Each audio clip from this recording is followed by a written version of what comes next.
থেকে আয়োজিত আজকে এই কর্মী সম্মেলনের সম্মানিত সভাপতি এবং নেতৃবৃন্দ এবং আগত কর্মী ভাইরা, আসসালামু আলাইকুম ওয়া রাহমাতুল্লাহি ওয়া বারাকাতুহু। বাংলাদেশ শ্রমিক কল্যাণ ফেডারেশন একটি আদর্শ সংগঠন যারা শুধু দুনিয়ার কোন নেতৃত্ব দেয় না, দুনিয়ার সাথে সাথে আখিরাতমুখী কর্মীদেরকে গড়ে তোলে। তার নাম শ্রমিক কল্যাণ ফেডারেশন। বাংলাদেশ শ্রমিক কল্যাণ ফেডারেশন একটি সাধারণ মুক্ত সংগঠন, কিন্তু আমরা দেখতে পাচ্ছি বিগত বছরে যে সমস্ত সংগঠনগুলো আছে তারা আমাদের শ্রমিক ভাইদের গাম ধরে টাকা থেকে রুড়ে সাজাবাজি করে তাদেরকে নিষ্পেষিত করছে।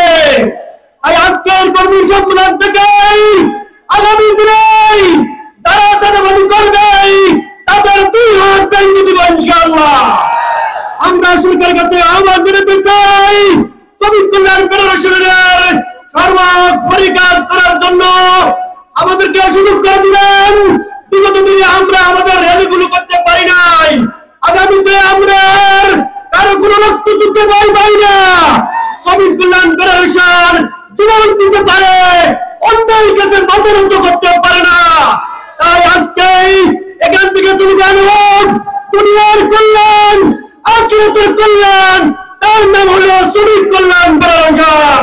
বাংলাদেশ জিন্দাবাদ, শ্রমিক কল্যাণ ফেডারেশন জিন্দাবাদ।